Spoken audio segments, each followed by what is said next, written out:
Hi there, it's Mathia Ford with Renal Diet HQ, and today I want to talk about a vegetarian meat substitute, although it's technically not a meat substitute because it doesn't have any protein, but it's called jackfruit. And I'm talking about vegetarian stuff this month because I think it's important. I hear a lot of comments from people that they want to try vegetarian, they want to go to vegetarian knowing that there's a lower protein need in chronic kidney disease. So I want to talk to you about this particular product because it's something that you can probably find locally and maybe even incorporate it into some meals. So what is jackfruit? So if you've ever seen the BuzzFeed tasty recipes videos that kind of have a vegetarian slant to them, you may have seen jackfruit being used in those recipes. It's such a versatile fruit and product that people can use, and it's just a little different, so you might be a little bit afraid of it, but I hope by the end of this video that you're gonna have a better idea of what it actually is and what it's actually good for. So it's a species of tree fruit in the fig, mulberry, breadfruit family. It was originally from India, but it's grown in Southeast Asia, Indies, Philippines, Thailand, Indonesia.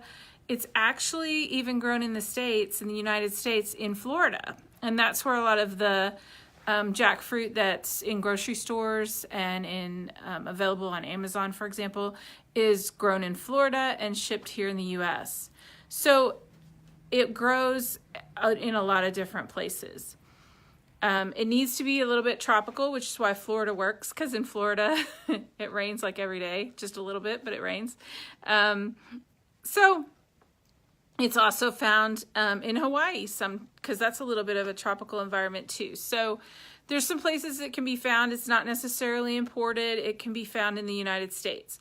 So I wanted you to know that it's a very safe, choice if you're buying from the United States, because they're gonna have been reviewed and managed by the FDA. So jackfruit it's kind of a weird name, but it's a fruit. It has a little bit of a sweet taste to it if you eat it raw, but in general, in cooking, it kind of has a bland taste. So let's talk about why it's good for a vegetarian diet. So in a vegetarian diet, you may miss, if you were used to eating meat and then now you've gone to vegetarian or vegan, this can taste like meat. It can have that shredded meat texture. So it's great for putting into meals that are like pulled pork or pulled chicken or tacos. It goes in all those things because it looks like, and it gives you that visual idea of a meat, but it also has the ability to take on the flavors of the spices that you're using. So you're gonna have it take up those flavors, but it's not gonna be like a lot of people who go vegetarian may think they need to use tofu or tempeh, and it's not gonna have that same texture. So the texture of jackfruit when you actually eat it is more of a soft, kind of like a whole fruit would be, where you're gonna eat it and it's gonna kind of mush in your mouth. It's not gonna be stringy, it's not gonna be chewy in your dish. I do wanna remind you though that it does not have protein, so it's very much like a fruit. It's gonna have fiber in it, and that's gonna be good and healthy for you, but jackfruit doesn't have protein, so account for that and make sure that you're getting protein in another way in that meal, so that you're not totally, eliminating the protein from your day. Although, like I said, with a chronic kidney disease, you're going to want to eat lower protein. So you're going to have that lower protein. It'll help you get a lower protein count for the day.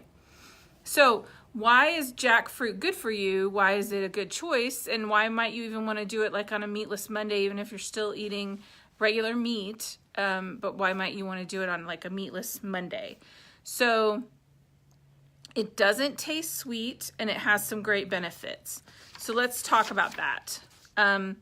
It has immune support because it has a ton of vitamin C and antioxidants. It's a perfect food for helping your immunity and helping boost your immunity to reduce colds and other illness. And in general, I've done some I've talked to some other dietitians recently and found out that antioxidants are super great for your brain and your brain health. So getting lots of foods with antioxidants is a great idea. Jackfruit's going to fit right into that. It's going to help with your digestion because it has a lot of fiber. So it's going to be like eating a whole fruit. It's going to have fiber in it, and that's going to help your digestion, help your feeling fullness, and satiate you. It has some anti-cancer properties, so it's got phytonutrients, it's got carotenoids, and it's really just, in general, like fruit is, it's pretty a healthy product. This is going to have a decent amount of carbohydrate in it because it is fruit. It has B6 as well. So if you're watching your carbohydrate count, you may want to manage that, but probably the amount of jackfruit that you're going to eat in your meal, like 3 to 4 ounces, is not going to be excessive, but I want to make sure that you're aware that it's going to have carb, and that's going to affect, if you're a diabetic, it's going to affect your blood sugar. Because it has carbs, it can have that boost of energy that you might need for your day. It's heart healthy. It's going to have some potassium in it. I will put in the notes later what the amount of potassium is because I forgot to look it up. But the amount of potassium in it is going to be decent and help you with your heart health because potassium helps your heart. It's going to give you beta carotene, lutein for your eyes for healthiness, bone health. It does have the ability to have, it has some calcium in it, so it's going to help with your bones. And it has water in it. It's going to give you fluid. I see a question there, and it says, is it best getting the fresh fruit, or would the canned one be okay? And I was actually getting ready to talk about that because I think it's kind of difficult to necessarily find it locally, so I would recommend the canned one. The one that's canned, they come canned in brine or in syrup, and I would recommend the brine. And I would definitely try to find it at like your local Whole Foods or Trader Joe's. They have it in the canned version. That's perfectly fine. The brine is sodium, so you're going to have to watch that amount of sodium that comes in there, but you can rinse it off a little bit too. That'll help with reducing the amount of sodium that's in that canned product. So it's always a balance. If you can find locally the fresh one, or you can order it, then I would recommend considering that. But if you can't, or you want to buy it and have it, a couple days later, it can sit on your shelf for a couple days, 3, 4, 5 days. It may even continue to ripen, but you want to use that quickly. Whereas if you bought the canned, you could take it with you. So consider looking at the sodium on the can and figuring out if it has a lot of sodium in the brine. You may want to pick the one that's in syrup just to reduce the amount of sodium that you're getting, because I know that can be a huge concern for people with kidney disease. So I wanted to talk about, like I said, where you can get it. You can get it at Whole Foods, you can get it at Trader Joe's, you can get it on Amazon, you can buy the fresh fruit on Amazon and they'll ship it to you. But jackfruit can be a good thing to add to your diet if you're vegetarian or you're wanting to be more vegetarian. I love the idea. It cooks quick, it absorbs the flavors like tempeh or tofu would, but it doesn't have that same flavor. So it's not going to give you protein. It's going to give you a little bit of carbs. So I would recommend you consider looking into it and buying it and trying it. I'd start with doing it like as a taco, like a soft taco, maybe with a little bit of taco seasoning.